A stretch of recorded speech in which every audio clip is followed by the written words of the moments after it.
오늘 말씀 함께 보도록 하겠습니다. 오늘 말씀은 욥기 13장 20절부터 28절에 있는 말씀입니다.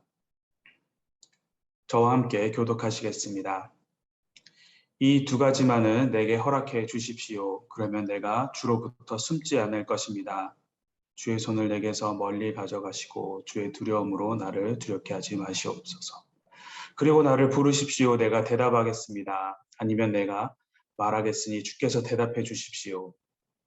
내가 저지른 잘못과 지은 죄가 얼마나 많습니까? 내 허물과 내 죄를 알려주십시오. 왜 주의 얼굴을 숨기시고 나를 주의 적으로 여기십니까? 주께서 낙엽을 괴롭히시겠습니까? 마른 겨를 쫓아다니시겠습니까? 주께서 내 쓰라린 과거를 기록하시고 내 어린 시절의 죄를 상속받게 하십니다.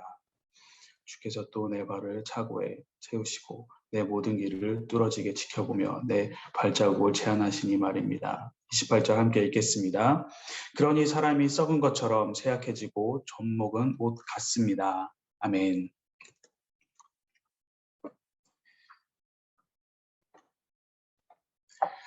오늘 말씀 통하여서 하나님의 뜻하심이 깨달아지고 삶의 변화가 있기를 소망합니다. 욥은 더 이상 자신과 전혀 공감하지 못하는 친구들과의 논쟁을 더 이상 원하지 않고 이제 욥은 하나님께 직접 호소하기를 원합니다. 오늘 본문 욥이 하나님께 그 기도로 호소하는 그 간구하는 모습을 담고 있습니다. 욥이 하나님께 간구하는 모습을 통해서 우리는 욥의 신앙의 모습을 볼 수 있으면서 또한 그 모습 가운데서 우리들의 신앙도 볼 수 있습니다. 먼저 욥의 신앙은 하나님이 내 삶의 주인, 주권자이심을 인정하는 신앙이었습니다. 우리 20절, 21절 함께 읽겠습니다. 이 두 가지만은 내게 허락해 주십시오. 그러면 내가 주로부터 숨지 않을 것입니다. 주의 손을 내게서 멀리 가져가시고 주의 두려움으로 나를 두렵게 하지 마십시오. 욥은 하나님께 두 가지를 이야기합니다. 21절에 손을 멀리 해달라는 것과 그리고 나를 두렵게 하지 말라. 이 두 가지를 이야기합니다. 그러면서 하나님께 허락해달라고 지금 기도를 하고 있습니다. 욥의 입장에서는 내가 믿고 따르던 하나님이 내게 이런 고통과 아픔을 준다. 그런 하나님은 필요 없다라고 이야기할 만도 합니다. 하지만 욥은 하나님께 기도하고 구하고 있습니다. 하나님께 허락해 달라고 합니다. 내 삶을 주관하시는 분이 하나님이시라는 것을 욥이 인정하지 않았다면 죽음까지 생각하는 그 고통 속에서 하나님을 아마 욥은 찾지 않았을 것입니다. 하지만 욥은 여전히 하나님께서 내 삶의 주인 되심을, 주권자이심을 욥은 놓지 않는 것을 볼 수 있습니다. 그렇기 때문에 하나님께 기도하고 간구하고 하나님께 허락을 구하는 것입니다. 삶의 주인이 내가 아니고 하나님이심을 고백하는 것으로 우리의 신앙은 시작을 합니다. 그리고 우리들도 하나님이 내 삶의 주관자이심을, 주인 되심을 고백을 하죠. 기도로서 고백을 하고 찬양하면서도 고백을 합니다. 말씀을 들으면서 고개를 끄덕이며 아멘으로 고백을 합니다. 하나님을 나의 주관자이심을 고백하는 믿음이 우리에게도 분명히 있습니다. 하나님이 주관자이십니다. 내 삶의 주인 되십니다라는 고백. 어떻게 보면은 그 짧은 것이 별거 아닌 것 같아 보입니다.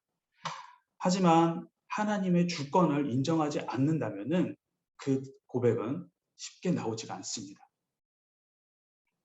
전도를 하다 보면은 어떤 분들은 하나님에 대해서 이야기를 시작도 안 했는데 하나님이라는 그 말 첫 마디만 듣고 신경질을 내며 저리 가라고 하시는 분들이 계십니다.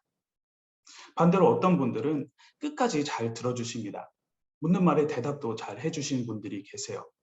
그래서 그렇게 하시는 분들에게 이야기를 복음을 전할 때는 마음속으로 이분은 믿음의 고백을 하시겠구나라는 기대감을 갖게 됩니다. 그렇게 해서 마지막으로 그분께 하나님께서 당신의 삶의 주인 되심을 믿으시나요? 라고 질문을 하면은 예상과는 다르게 기대했던 거와는 다르게 글쎄요 잘 모르겠는데요 라고 하면서 어물쩍 넘어가는 대답을 하시는 분이 의외로 참 많습니다. 하나님이 내 삶의 주인 되심을 인정하는 사람만이 이런 믿음의 고백을 할 수 있는 것입니다. 사랑하는 성도 여러분, 하나님께서 여러분의 주인 되심을 믿으시나요? 라는 이 질문에 아멘으로 대답하시는 우리 모두가 되기를 소망합니다. 이처럼 하나님의 주권을 인정하는 사람, 그 사람의 모습, 그 삶의 모습이 있습니다. 그들이 보여주는 모습은 바로 순종입니다. 우리 22절 말씀 함께 읽겠습니다. 그리고 나를 부르십시오. 내가 대답하겠습니다. 아니면 내가 말하겠으니 주께서 대답해 주십시오. 22절은 하나님께서 법정으로 욥을 소환하겠다라는 그 장면을 묘사를 하고 있습니다. 여기서 22절에 부르십시오라는 그 원어는 카라입니다. 카라는 법정으로 소환하겠다라는 뜻에서 나오는 말입니다. 이런 하나님의 법정으로서의 소환, 하나님의 부르심에 욥의 반응은 어떻습니까? 내가 대답하겠습니다. 입니다. 욥의 이 대답하겠다라는 원어 아나인데요. 이 아나라는 말은 적극적인 응답의 의미를 담고 있습니다. 즉 하나님의 그 법정으로서의 그 부르심에 욥은 순종하며 바로 나오겠다라는 말입니다. 큐티 베이직 강의 중에 큐티를 어떻게 하나요? 라는 차례가 있습니다. 그리고 그 강의 내용 중에는 적용을 강의하는 내용이 있습니다. 그 파트 중에 적용이라고 하는 것은 말씀 묵상을 통해서 깨닫게 해주시는 주님의 뜻을 내 삶에서 실천을 하는 것입니다. 그래서 이전의 세상적인 모습이 아니라 하나님의 뜻에 따라서 삶의 모습이 변하는 것, 그것이 바른 적용입니다. 그리고 이 바른 적용을 하는 행위를 순종이라고 이야기합니다. 삶 속에서 하나님의 뜻에 따라서 변화가 일어나기 위해서는 하나님의 뜻에 따라서 우리가 순종을 해야 합니다. 그리고 이 순종은 하나님이 내 주인 되심을 인정해야지만 가능한 일입니다. 하나님의 주인 되심을 인정하지 않는다면 순종은 일어나지 않습니다. 올바른 순종은 하나님의 주권을 인정하면 당연히 나오는 신앙의 모습입니다. 사랑하는 성도 여러분, 하나님이 내 삶의 주인임을 고백을 하셨나요? 그렇다면 하나님의 뜻에 순종하는 삶을 사시기 바랍니다. 그래서 하나님을 닮아가는, 예수님을 닮아가는 삶을 사시기 바랍니다. 우리는 때로는 정말 알 수 없는 상황에 처할 때가 있습니다. 그 상황은 물질의 부족함일 수도 있습니다. 또는 육체의 아픔일 때도 있고, 오해로 인한 가족들 간의 불화일 수도 있습니다. 그리고 그 이외에 정말 수많은, 정말 이해할 수 없는 상황들이 우리를 덮칠 때가 있습니다. 그럴 때면 우리는 생각을 합니다. 하나님, 내가 무슨 죄를 지었길래 이러세요? 라고 하늘을 쳐다보면서 인상을 찡그리죠. 욥은 하나님이 내 삶의 주인 되심을 고백하는 자, 믿는 자였습니다. 하나님께서 부르시면 나갈 준비가 되어 있었어요. 하지만 이런 욥에게도 하늘을 쳐다보며 인상을 찡그리는 부족한 신앙의 모습이 보입니다. 우리 23절 말씀 함께 읽겠습니다.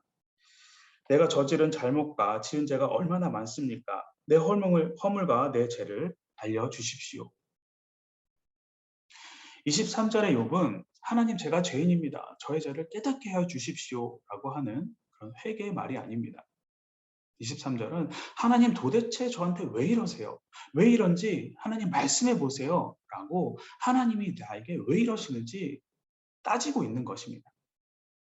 그 뒤에 이어지는 24절도 동일한 내용입니다.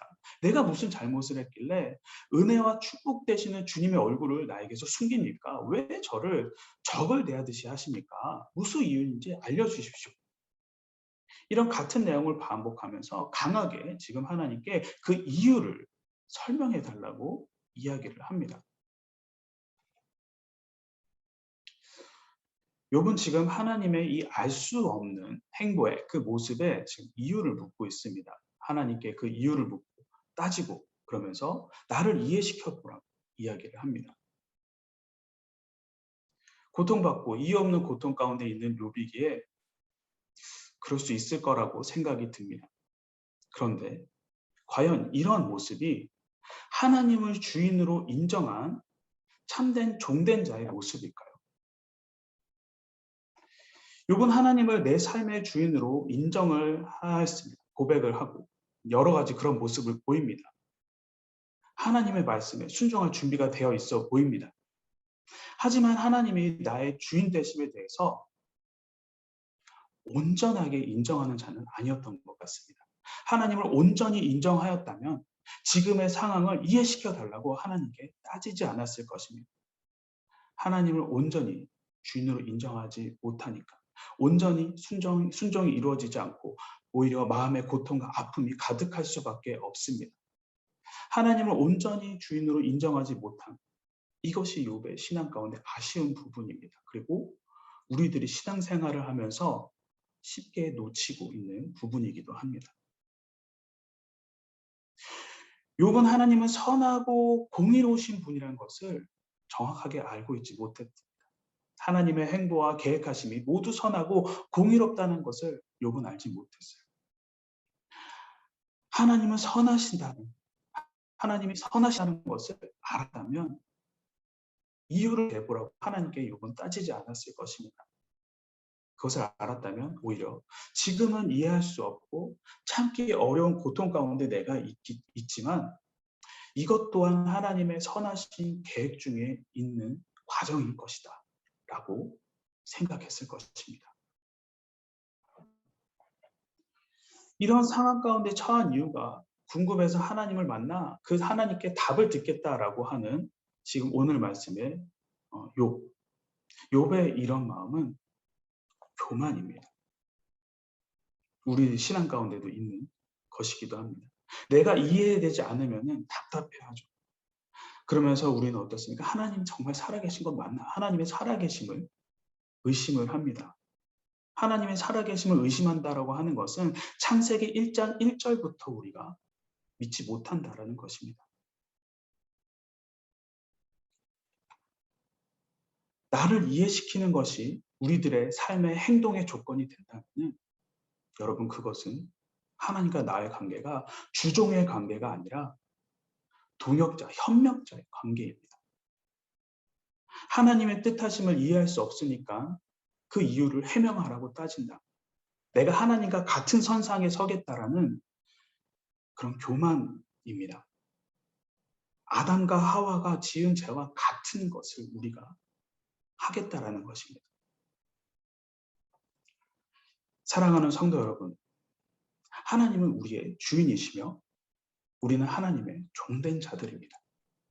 종은 말 그대로 종입니다. 주인의 말에 따르는 자가 종입니다. 의심 없이 그대로 따르는 자. 주인 되시는 하나님의 선하심을 인정하기 때문에 말 없이 묵묵히 따르는 것입니다. 이런 모습이 주인을 따르고 인정하는 바른 종의 모습이고 바른 신앙인의 모습입니다.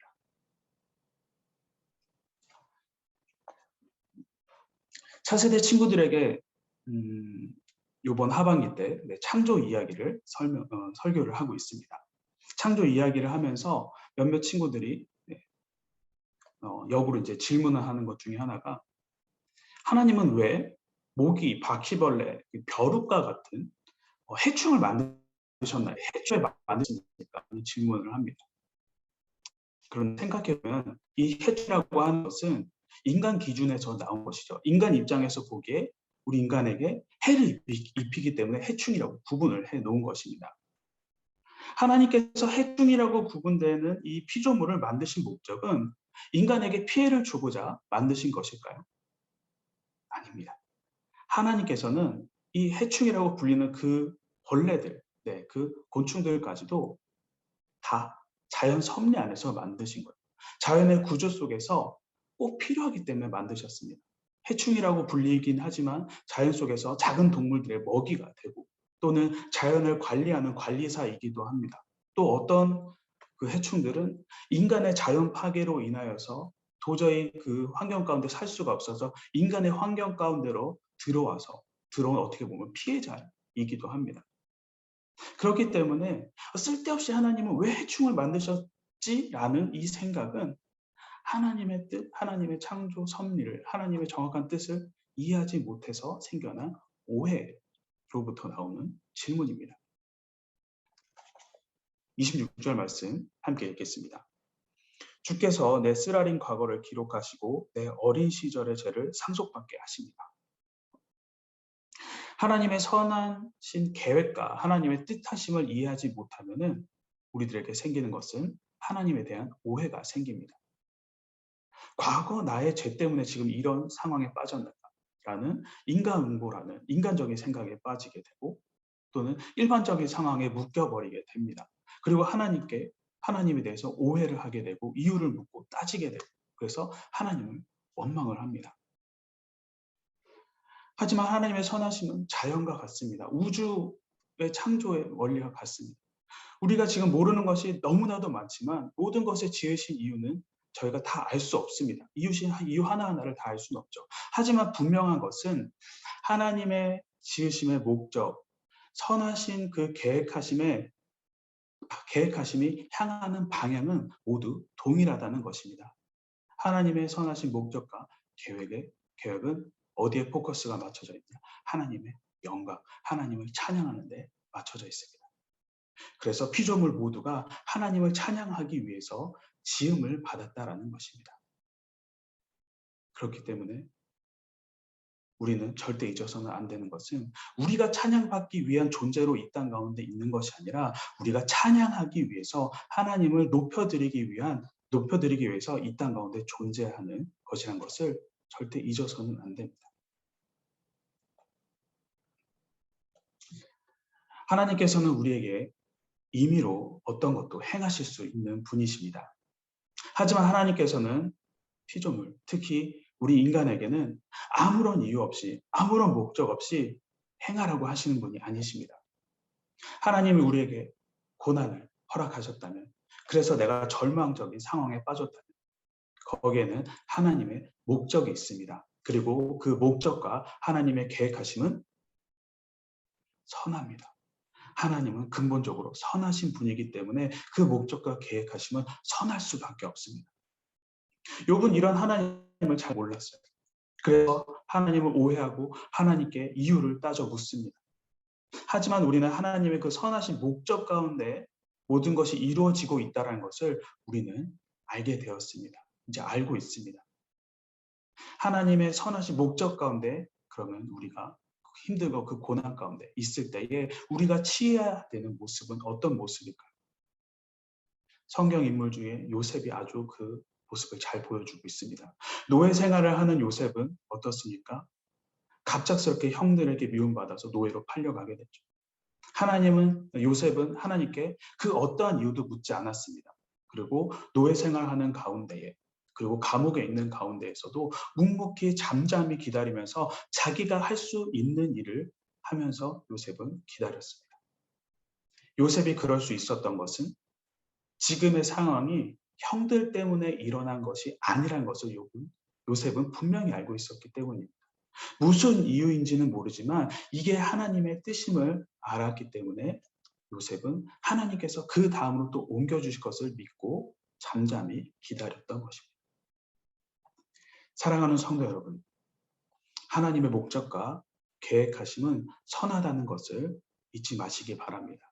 하나님의 이끄신 가운데 묵묵히 잠잠히 순종으로 응답하는 저와 여러분이 되기를 주님의 이름으로 간절히 소망합니다.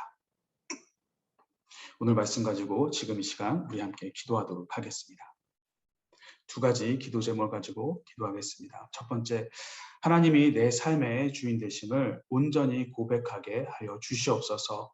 그래서 주인 되시는 하나님의 뜻이 내 삶 속에서 온전히 드러나게 하여 주시고 하나님의 말씀에 온전히 순종하는 자가 되게 하여 주시옵소서.